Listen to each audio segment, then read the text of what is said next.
Assalamualaikum warahmatullahi wabarakatuh. Halo teman-teman, kembali lagi bersama saya dalam video pembelajaran mengenai manajemen inovatif.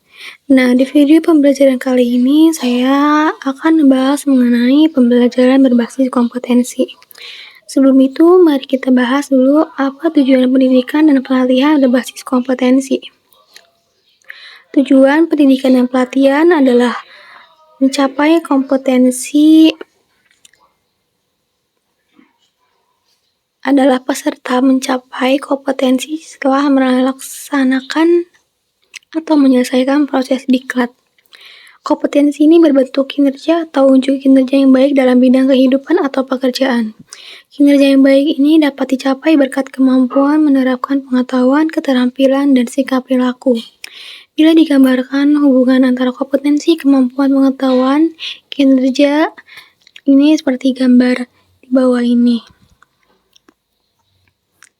Kompetensi yang ditunjukkan dengan kinerja minimal baik itu akan menghasilkan kapabilitas atau kemampuan yang disebut dengan kompetensi dasar yang diperoleh sebagai hasil panduan bakat, pengalaman, dan pendidikan yang menjadi dasar untuk mencapai kompetensi.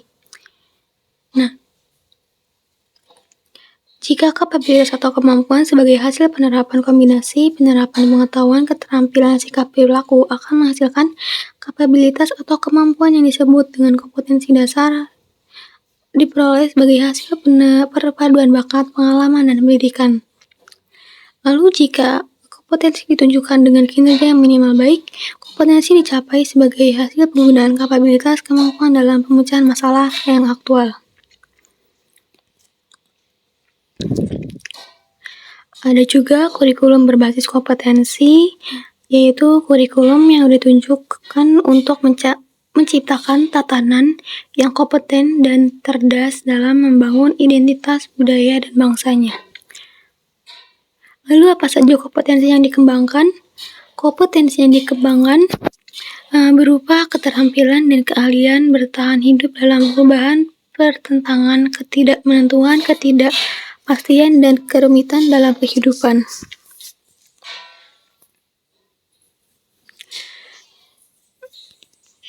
Kompetensi awal dan karakteristik awal peserta didik. Ada beberapa pihak yang terlibat. Pihak pertama yaitu pihak yang paling berkepentingan dalam hasil pembelajaran di masa depan. Mereka adalah pihak yang perlu dibantu penyelenggaraan diklat untuk membangun cita-citanya, itu peserta didik. Pihak kedua ini adalah penyelenggara diklat yang di dalamnya termasuk pengajar, pengelola satuan pendidikan, dan pihak ketiga ini adalah lulusannya atau mereka yang berkepentingan untuk mendapatkan lulusan sesuai dengan kebutuhan lapangan kerja.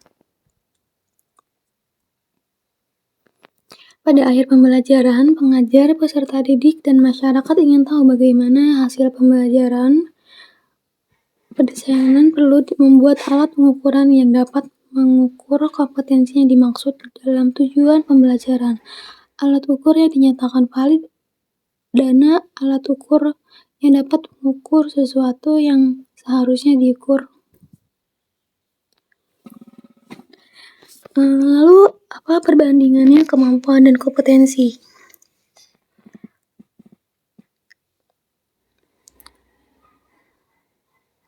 Perbandingannya yaitu yang pertama, jika kemampuan menjelaskan cara membuat proposal penelitian, sedangkan kompetensi ini membuat proposal penelitian yang baik.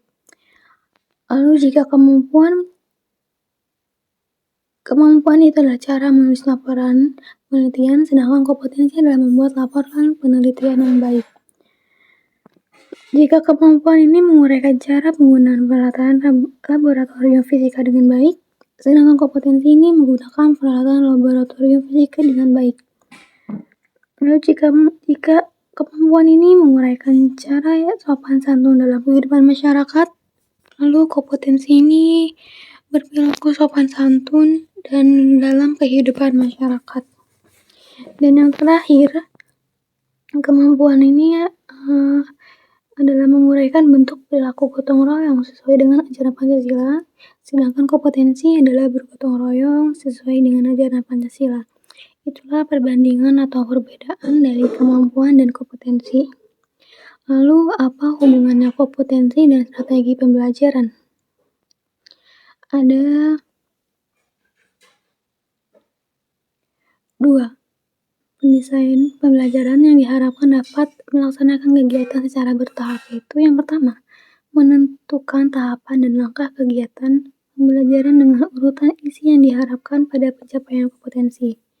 Demikian pula pada saat menentukan metode, media, alat, dan alokasi waktu harus mempertimbangkan kesesuaian unsur dalam strategi instruksional dengan kompetensi dalam tujuan pembelajaran. Yang kedua itu pengajar melaksanakan rencana strategi pembelajaran yang telah disusun dengan memastikan upaya pembelajaran motivasi sepanjang proses pembelajaran agar peserta didik memfokuskan perhatiannya pada seluruh pembelajaran. Upaya pemberian motivasi berupa pemberian pujian, penguatan, pemberian latihan, relevan, dan menanamkan keyakinan kepada peserta didik bahwa ia secara bertahap akan berhasil mencapai kompetensi yang ada pada tujuan pembelajaran. Ternyata masih ada lagi. Lalu apa hubungan kompetensi dan pengajar atau fasilitator?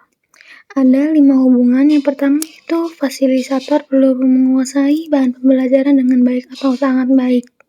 Dengan penguasaan bahan pembelajaran, ia akan mampu tampil meyakinkan pada saat mempresentasikan isi atau bahan saat menjawab pertanyaan peserta didik. Yang kedua yaitu fasilitator perlu tampil merancang dan melaksanakan strategi pembelajaran melalui tahap pembelajaran runtut saat menyajikan isi pembelajaran, menggunakan berbagai metode, media, dan alat, mengelola waktu secara efisien, motivasi penguatan, dan penghargaan sepanjang proses pembelajaran. Yang ketiga, fasilitator perlu mampu menggunakan sumber belajar yang tersedia di perpustakaan, peralatan laboratorium, ruang pembelajaran, dan mampu menciptakan sendiri sumber pembelajaran lain jika sumber belajar tidak ideal.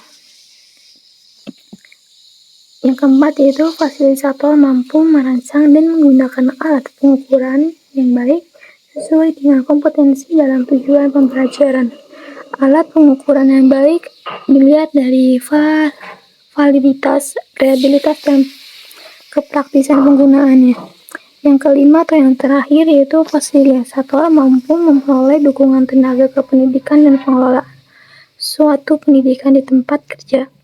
Dukungan tenaga kependidikan berupa penyediaan ruang pembelajaran dan peralatan yang tersedia.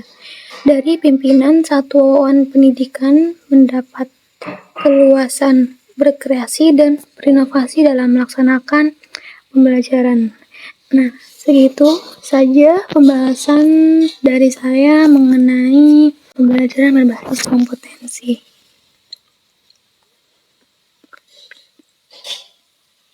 Cukup sekian, sampai bertemu di video pembelajaran berikutnya. Dadah. Segitu saja pembahasan dari saya mengenai pembelajaran berbasis kompetensi. Sampai bertemu di video pembelajaran berikutnya. See you.